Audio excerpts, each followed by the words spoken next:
ഒന്നും അല്ലാത്ത അവൾക്ക് വേണ്ടി ആദർശ് ഇങ്ങനെയൊക്കെ ചെയ്യുന്നതാണ് എനിക്ക് സഹിക്കാൻ പറ്റാത്തത്. എന്നാലും അവൻ ഞാൻ പറയുന്നൊന്നും അനുസരിക്കുന്ന എനിക്ക് തോന്നുന്നില്ല. കമ്പനിയിൽ അവന്റെ തീരുമാനമേ നടക്കൂ. അതാണ് സത്യം. പക്ഷേ ഇവിടെ ഞാൻ തീരുമാനിച്ചാലും പലതും നടക്കും. അത് ഞാൻ ആദർശിന് മനസ്സിലാക്കി കൊടുക്കും. മീര സൂരജിനെ ജോലിക്ക് കയറ്റിയാ അവളെ ഞാൻ ഈ വീട്ടിൽ നിന്ന് തന്നെ പുറത്താക്കും. നമ്മുടെ യാത്ര കഴിഞ്ഞ് തിരിച്ചു വരട്ടെ, കാണിച്ചു തരാം എന്താ ചെയ്യാൻ പോകുന്നെന്ന്. എന്നെ തോപ്പിച്ചിട്ട് ഈ വീട്ടിൽ സ്വൈര്യമായിട്ട് കഴിയാന്ന് ഒരു തിങ് കരുതണ്ട. അതിന് ഞാൻ സമ്മതിക്കില്ല.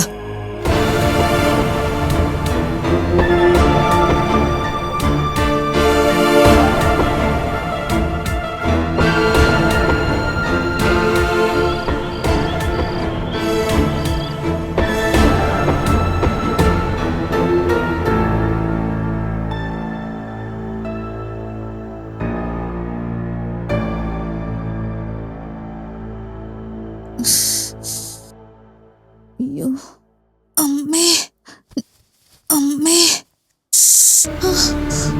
അയ്യോ അമ്മേന്റെ വയറ് പൊട്ടുന്ന പോലെ ഉണ്ടല്ലോ. ഓ, ഞാനിവിടെ ചാകാൻ തുടങ്ങുമ്പോ ഒന്നും അറിയാത്ത പോലെ കിടന്ന് ഉറങ്ങുന്നുണ്ടില്ലേ. എന്റെ അമ്മേ, മനോജേട്ടാ ഒന്ന് എഴുന്നേക്കാൻ. നിങ്ങൾ ഇങ്ങനെ ബോധം കെട്ട് ഉറങ്ങിക്കോ, ഞാനിപ്പോ ചാവൂ. നിനക്കെന്താ പറ്റി? എനിക്ക് സഹിക്കാൻ പറ്റുന്നില്ല മനോജേട്ടാ, എന്റെ വയറ് പൊട്ടിപ്പോന്നാലേ. ഹോസ്പിറ്റലിൽ പോണോ? അതൊന്നും വേണ്ട, എന്റെ വയറിനെന്തോ പറ്റിയിട്ടുണ്ട്. നീ ആ ഫുഡെല്ലാം കൂടെ വാരി വലിച്ച് കഴിച്ചിട്ടായിരിക്കും. ഞാൻ മാത്രമല്ലല്ലോ, നിങ്ങൾ എല്ലാരും കഴിച്ചിട്ടില്ലേ? അപ്പൊ എല്ലാവർക്കും വേദന വരണ്ടല്ലേ? എന്തൊരു വേദനയാ. സഹിക്കാൻ പറ്റാത്ത വേദനയാണെങ്കിൽ നമുക്ക് ഹോസ്പിറ്റലിൽ പോവാം. ഈ സമയത്താണോ ഹോസ്പിറ്റലിൽ പോകുന്നത്? വയ്യാതെ വന്നാൽ ഏത് സമയത്തും ഹോസ്പിറ്റലിൽ പോവല്ലോ. എന്റെ ദൈവമേ, എനിക്ക് ദൂരയാത്ര പോകാനുള്ളത്. ഈ സമയത്ത് ഇങ്ങനെ വേദന വന്ന എന്ത് ചെയ്യും? അതെ, കുറച്ച് ഇഞ്ചി പിഴിഞ്ഞ് നീരെടുത്ത് തരട്ടെ, ചിലപ്പോ വേദന പോവും. നീ ഒന്ന് വന്നേ, ഇറങ്ങ വാ.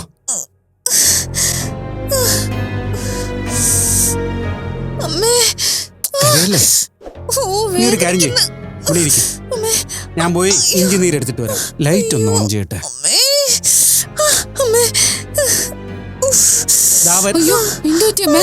നീ കിടന്നില്ലായിരുന്നു മോളെ?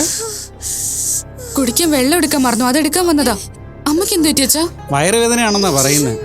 ഓ, അത് ഫുഡിന്റെ ആയിരിക്കും. എനിക്കും വയറ് അപ്സെറ്റ് ആകണ പോലെ ഉണ്ട്, പക്ഷെ വേദനയൊന്നുമില്ല. എന്താ? മുത്തശ്ശി ഉറങ്ങിയില്ലായിരുന്നോ? ഇല്ല, ഞാൻ സംസാരം കേട്ട് എഴുന്നേറ്റതാ. എന്തു പറ്റി മോനെ? ധന്യക്ക് വയറുവേദന അമ്മേ. പുറത്തുനിന്ന് ഭക്ഷണം കഴിച്ചതിന്റെ ആവും. അതെ, അമ്മയാണെങ്കിൽ ഒരുപാട് കഴിക്കുകയും ചെയ്തു. എല്ലാരും കഴിച്ചത് ഒരേ ഭക്ഷണം തന്നെയാ, പിന്നെ എനിക്ക് മാത്രം വയ്യ തരുന്ന എന്തിനാ? ചിലർക്കേ ചില ഭക്ഷണം പിടിക്കില്ല മോളെ, അതാ ഇങ്ങനെ വരുന്നേ. അയ്യോ, വേദന കൂടുന്നേ, ഞാനിപ്പോ ചാവേ. അയ്യോ അയ്യോ, അമ്മയോട് ഞാൻ പറഞ്ഞതല്ലേ വലിച്ചു വാരി കഴിക്കരുതെന്ന്. നീ ഒന്ന് പൊടി, ഇതൊന്നും അല്ല. ഏതായാലും വെച്ചോണ്ടിരിക്കണ്ട, തന്നെ ഹോസ്പിറ്റലിലേക്ക് കൊണ്ടുപോകും മനോജെ.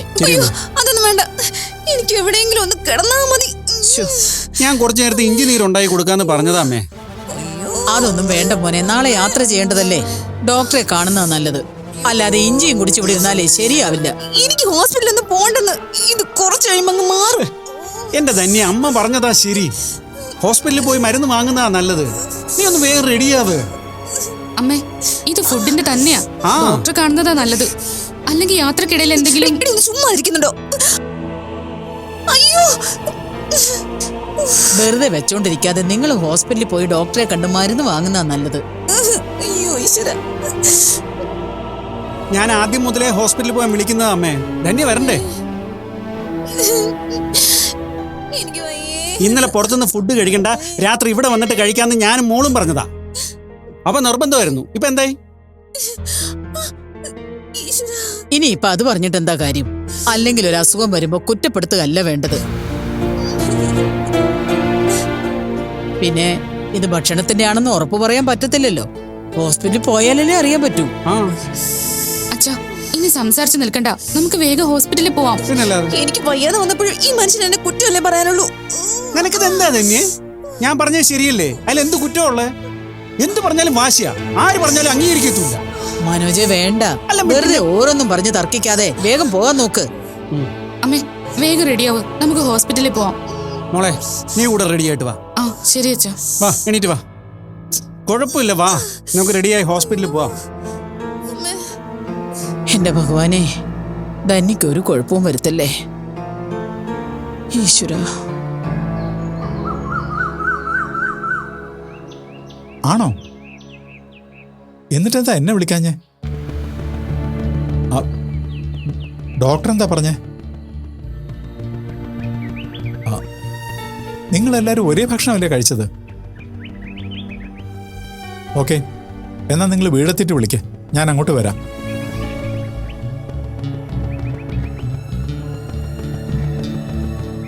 ആരാ ഹരിയേട്ടാ വിളിച്ചത്? മനോജ വിളിച്ചത്.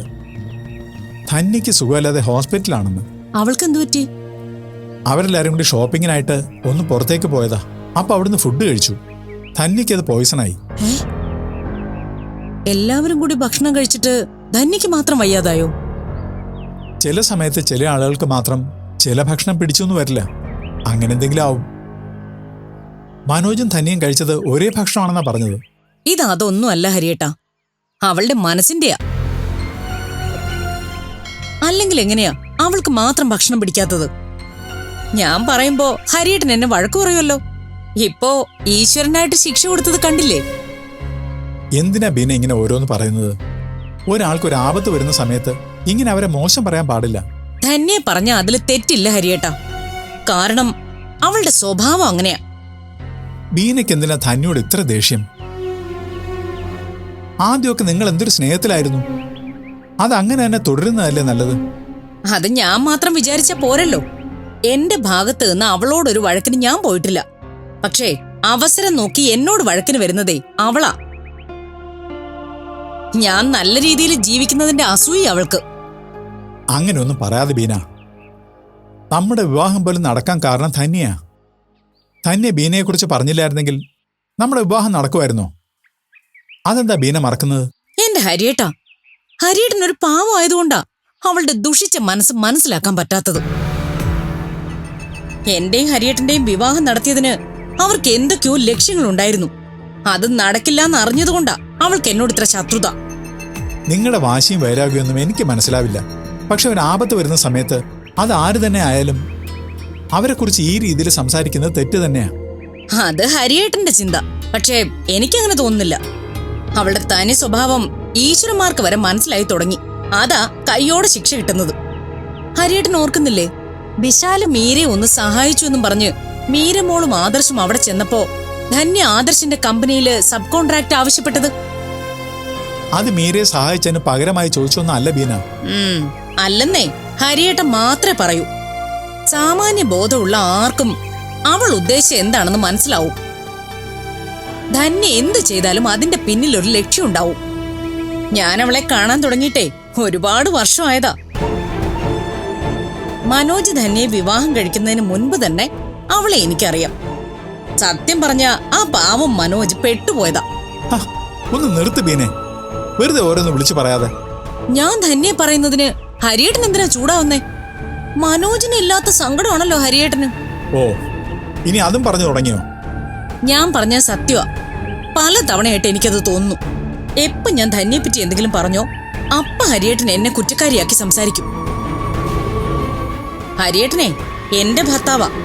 ഞാൻ കഴിഞ്ഞുള്ള സ്നേഹവും പരിഗണനയും മതി മറ്റുള്ളവരോട്. എന്റെ ബീനെ, ബീന എന്താ ഇങ്ങനെയൊക്കെ ചിന്തിക്കുന്നതെന്ന് പോലും എനിക്ക് മനസ്സിലാവുന്നില്ല. ആരെ എങ്ങനെ കാണണം, എങ്ങനെ സംസാരിക്കണം എന്നൊക്കെ എനിക്കറിയാം. പിന്നെ എനിക്ക് ശരിയെന്ന് തോന്നുന്നതേ ഞാൻ ചെയ്യൂ. ഇപ്പൊ ധന്യക്ക് വയ്യാതായപ്പോ മനോജ് എന്നെ വിളിച്ച് വിവരം പറഞ്ഞത് മനോജ് എന്നെ ഒരു സഹോദരനായിട്ട് കാണുന്നോണ്ടാ. ആ സ്നേഹം എനിക്ക് മനോജിനോടും കുടുംബത്തോടും ഉണ്ടാവും. ഞാൻ ധന്യയെ കാണുന്നത് എൻ്റെ ഒരു സഹോദരിയായിട്ടാ. അതിന്റെ ഒന്നും ആവശ്യമില്ല. ഹരിയേട്ടനിപ്പോ മനോജുമായിട്ടോ ധന്യയുമായിട്ടോ ബന്ധമൊന്നുമില്ല. മായ മരിച്ചതോടെ ആ ബന്ധങ്ങളൊക്കെ കഴിഞ്ഞു. അത് തീരുമാനിക്കേണ്ട ബീനയല്ല. സൂരജിന്റെ അച്ഛന്റെ വീട്ടുകാരുമായിട്ട് ഒരു ബന്ധം പുലർത്തരുതെന്നോ അവരുമായിട്ട് സംസാരിക്കരുതെന്നോ ഞാൻ പറഞ്ഞിട്ടില്ല. ബന്ധങ്ങൾ എപ്പോഴും നിലനിർത്തിക്കൊണ്ട് പോകണമെന്ന് ആഗ്രഹിക്കുന്ന ഒരാളാ ഞാൻ.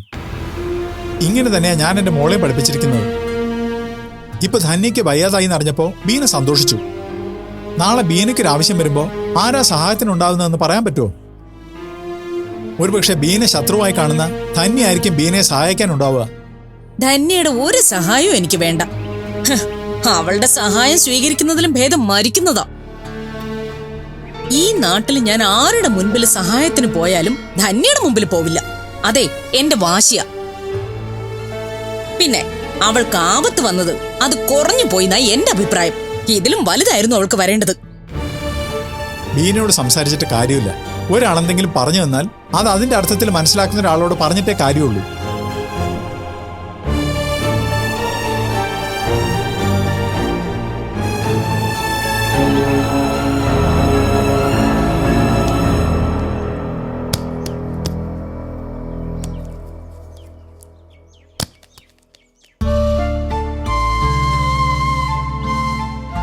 എന്നാ ഞങ്ങൾ പോയിട്ട് വരട്ടെ അമ്മേ. പോയിട്ട് വാ മോളെ. ആ, അവിടെ ചെന്നാൽ ഉടനെ ഞാൻ തന്ന നമ്പറിൽ വിളിക്കണം. നിങ്ങളെ പിക്ക് ചെയ്യാൻ എയർപോർട്ടിൽ ആളുണ്ടാവും. ഓ, പിന്നെ താമസിക്കുന്ന ഹോട്ടലിൽ വന്ന് ഏജന്റ് നിങ്ങൾ കാണും. ആ, പ്രോഗ്രാം എല്ലാം അയാൾ എക്സ്പ്ലെയിൻ ചെയ്തു തരും. പിന്നെ എന്താ ആവശ്യമുണ്ടെങ്കിലും അയാളോട് പറഞ്ഞാൽ മതി. എന്നാ പിന്നെ ഞങ്ങൾ പോയിട്ട് വരാം. ശരി. അവിടുന്ന് വരുമ്പോ അമ്മയ്ക്ക് എന്താ കൊണ്ടുവരേണ്ടേ? എനിക്കൊന്നും വേണ്ട. നിങ്ങൾ സന്തോഷമായിട്ട് പോയിട്ട് വന്നാൽ മാത്രം മതി. കമ്പനിക്ക് വേണ്ടി പർച്ചേസ് ചെയ്യേണ്ട സാധനങ്ങളുടെ ലിസ്റ്റും മോഡൽസും എല്ലാം വിഘ്നേഷിന് മെയിൽ ചെയ്തിട്ടുണ്ട്. കിട്ടിയില്ലായിരുന്നോ? ആ, കിട്ടി. ഞാനത് ലാപ്പിൽ ഡൗൺലോഡ് ചെയ്തിട്ടിട്ടുണ്ട്. ഓക്കെ. അതിലെന്തെങ്കിലും സംശയം വന്നാ പർച്ചേസ് മാനേജറെ ഒന്ന് വിളിച്ചാൽ മതി. ശരി. ആ, എന്നാ ഇനി സമയം കളയണ്ട, ഇറങ്ങിക്കോ. ആ, ഹാപ്പി ജേണി അബിയേച്ചി. Meera, thank you. ഇന്നിറങ്ങട്ടെ.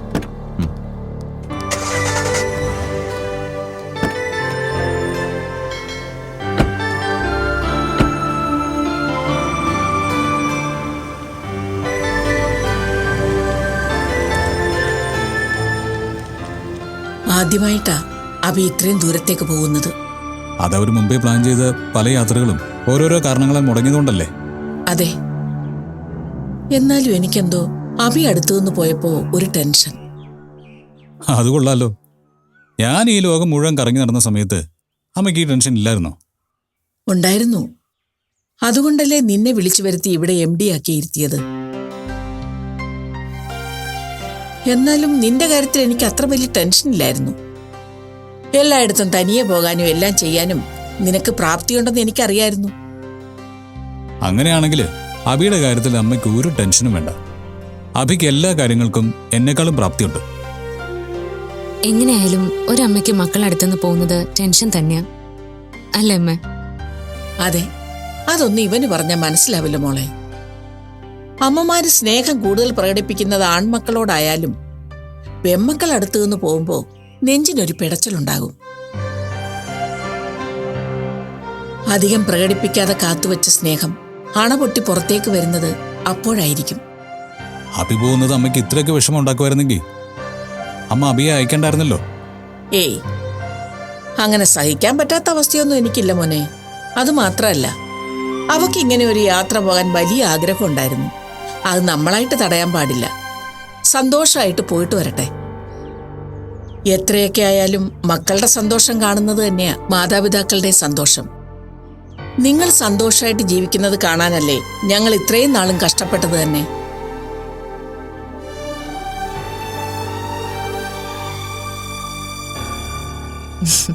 പാവം അമ്മ.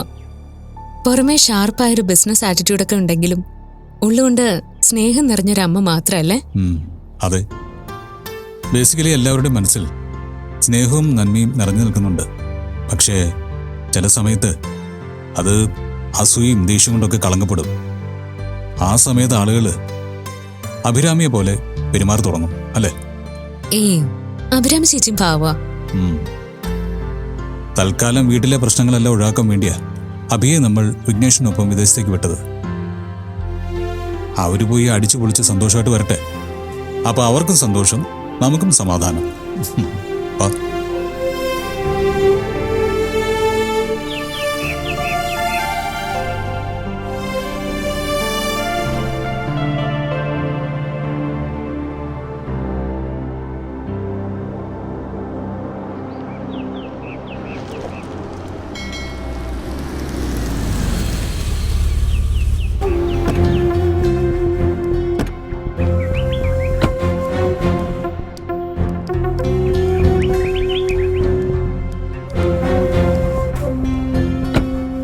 നടക്ക.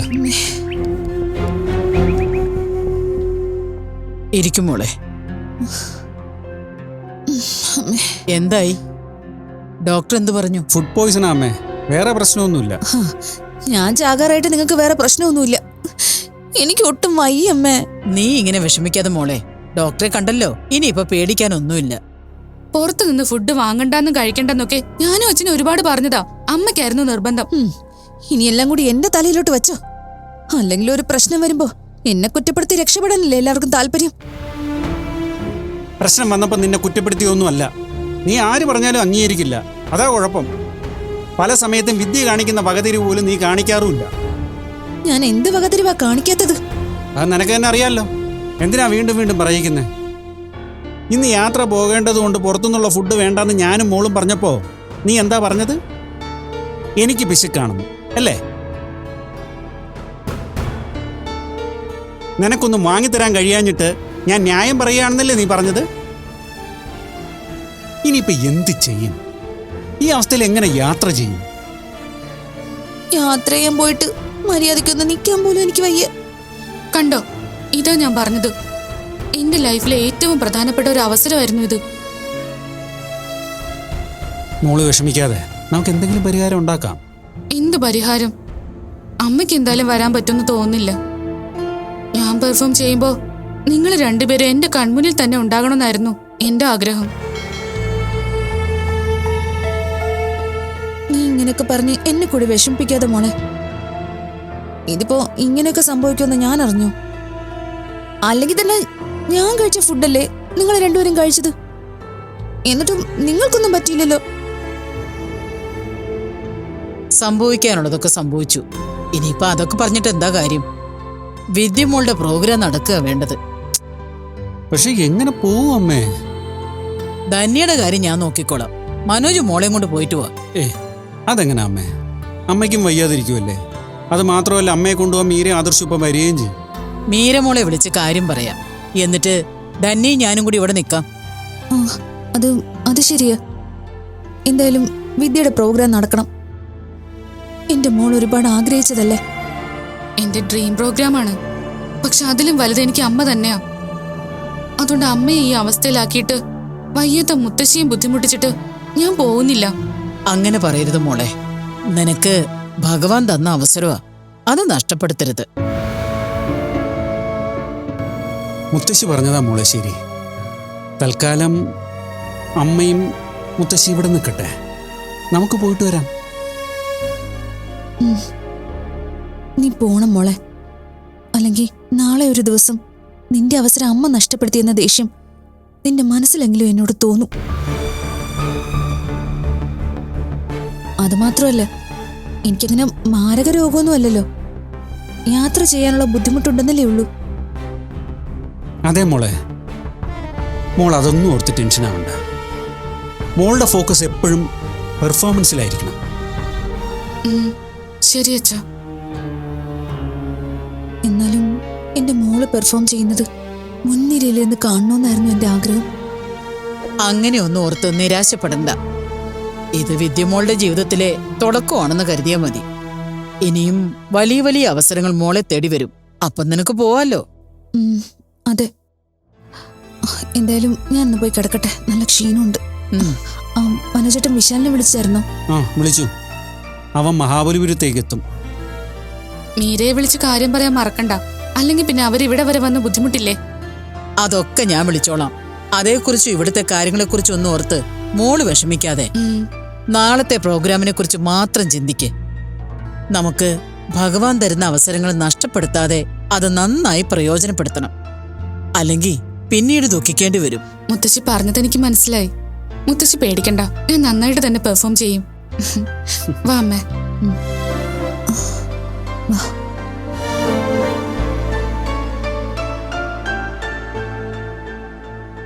ഹലോ. എന്റെ ഭഗവാനെ,